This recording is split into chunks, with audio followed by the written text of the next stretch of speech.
Hey yo, this is Dash, and today you are joining me from the range, and I have a very, very, very special treat.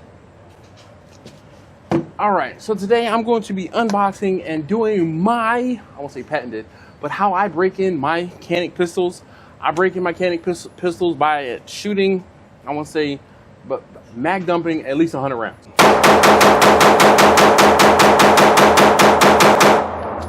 That is standard for how I run my pistols out of the box. I am going to take this box, take this Canik.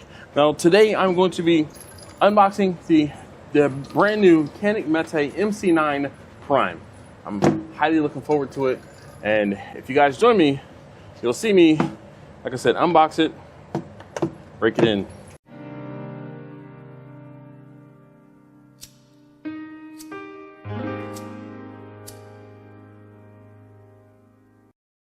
So opening up the box, you see the nice back straps, little Prime plaque there.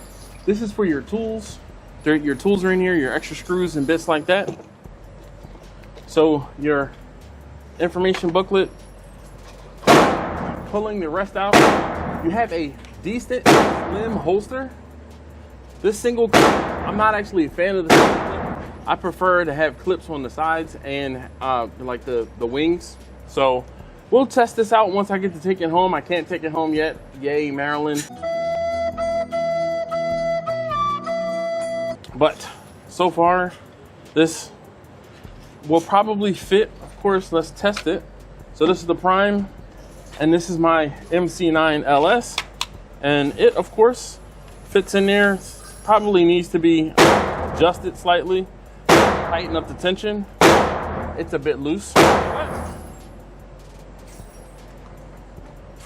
All right, so we have the regular base mag, which is this is 10+7.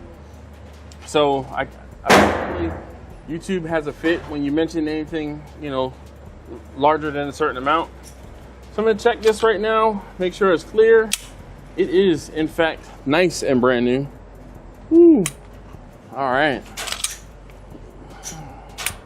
So this one comes with a very, very, very nice flat trigger, and it is basically MC9. I believe it's like the MC9 LS length for the barrel, and it is the same length of the barrel as the MC9 LS, which is what I'm currently carrying. But I do not have an optic installed on this just yet. I will at some point, but on to breaking in. Actually, before I get to the breaking in, let's talk about it. There's a trigger lock in here. There's a second magazine that has your additional 10+7.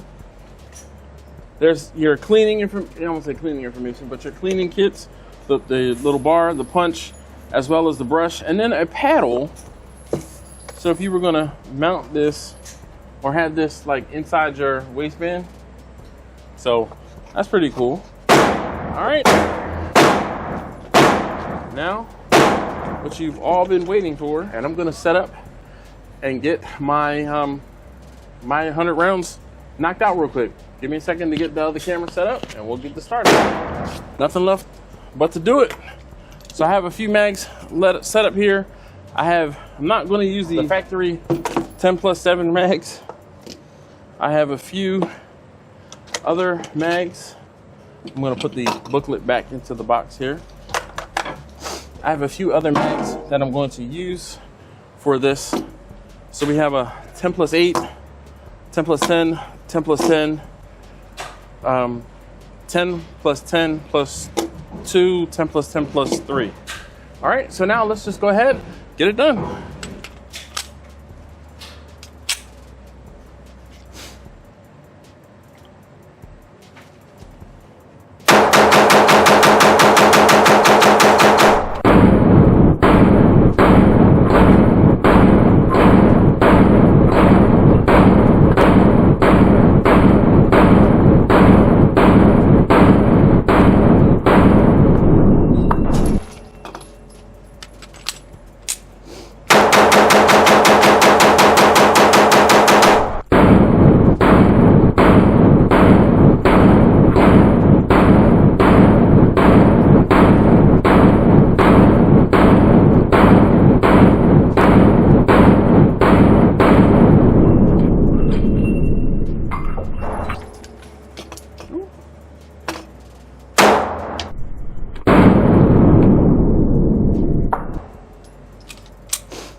last one.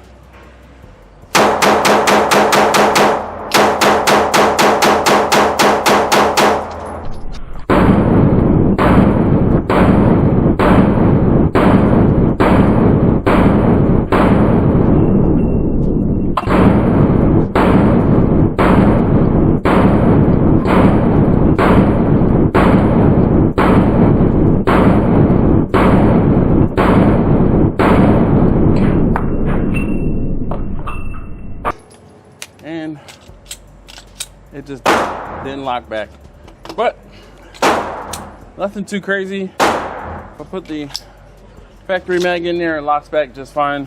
The longer mags, I guess I'm a fan of. Whew. It is, in fact, warm. I didn't notice anything crazy after shooting it, which was nuts, but all right, I guess.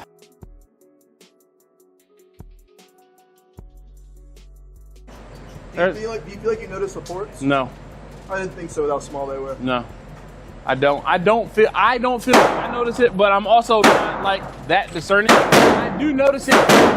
The TTI Combat, I also notice it. Oh yeah, that you'll notice. Yeah. I notice it on the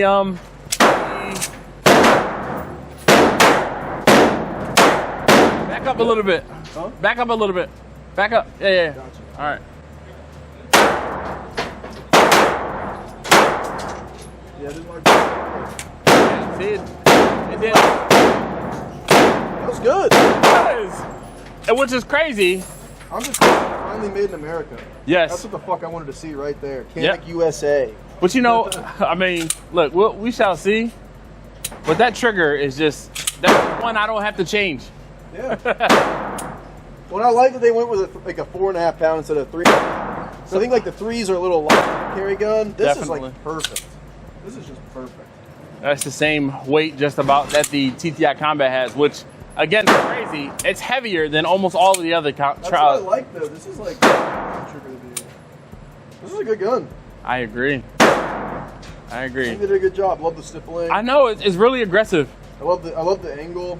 Feels very much like it's very upright. Like I just bring it up and it's just right there. It's just upright. Yeah. Yeah, it's a good gun. If only I were better at shooting irons. That's a good trigger. It's a The fantastic overstop built trigger. into the trigger. It's good. It's good. Yeah. It's just good. Thank you. No worries, man. Thank you. Yeah, that's sweet. Yep. All right. So at this point, a target, ladder target set up at 21 feet, and we're gonna shoot actually to see how this feels. Let's see what we can do. I'm gonna go top right.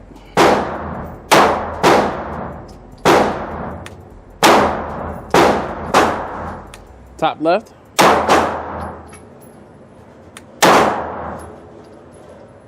Let's go center.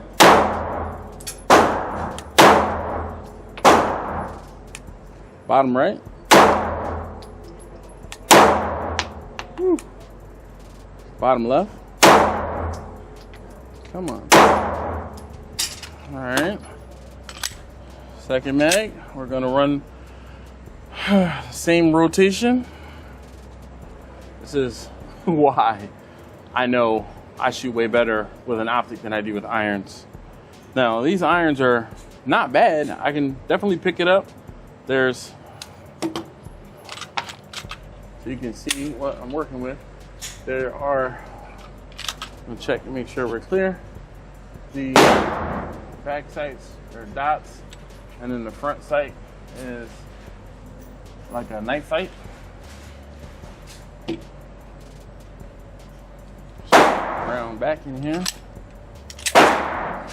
I'm not noticing any crazy lack of muzzle flip, but maybe once I review the slow motion footage, I'll see, you know, huge blast out of the front. But I'm not paying attention to it, not really noticing it.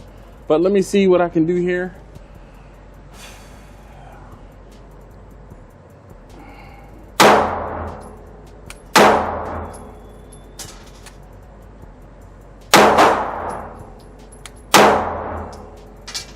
the center. Bottom right. I pulled that one. Rushed it. And we got the bottom left. Alright. So again, I'm not noticing anything like drastically crazy. It shoots just like almost any of the other cameras I have. And if you haven't seen, I have plenty of mechanics. This one going to be probably like no other. I know, and I don't know if it's just me or what, but I know I shoot better with an optic. I can get it dialed in to how I shoot. And I mean, even still, this is not like pinpoint in that dot, in that circle there. I mean, I'm within from the circle 2 to 3 MOA, 2 to 3 inches. All right. At 21 feet, that's still going to do some damage. I'm not trying to be a marksman at 21 feet with a brand new pistol. This is going to take some training with, some getting used to. I got to shake its hand. It's got to, get to know me. But so far, as with any of my other Caniks out of the box, I am happy. Very happy. The texture on it is way more aggressive than the MC9 LS, which is, say it's welcoming. There's more texture here. The texture goes up way higher, so it's a lot more aggressive. I also feel like the grip is slightly different. I'm feeling a little bit of a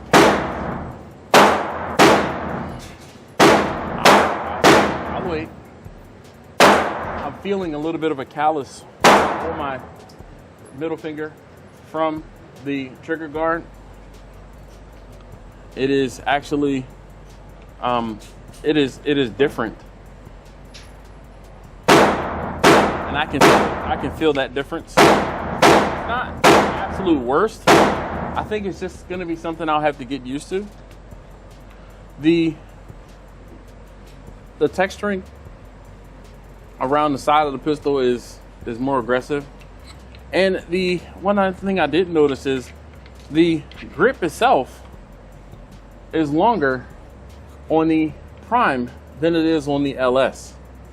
You can see there's 3 rails here. Well, there's still 3 rails here. It's just oriented differently.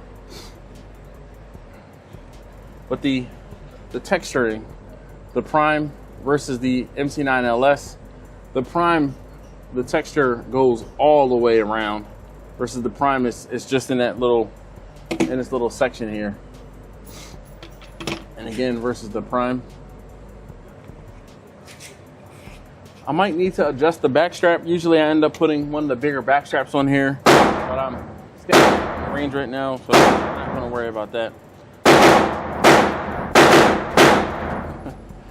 If you liked what you saw today, if you learned something, you want to come see more content with the Caniks, definitely I'll be doing this one more as things progress. But because of the fact that I live in Maryland, I cannot actually take this home from the range just yet until it gets approved for me to be able to start paperwork on it. Anyway, thank you so very much again, as always, for watching, and I'll see you next time, hopefully with a Prime video.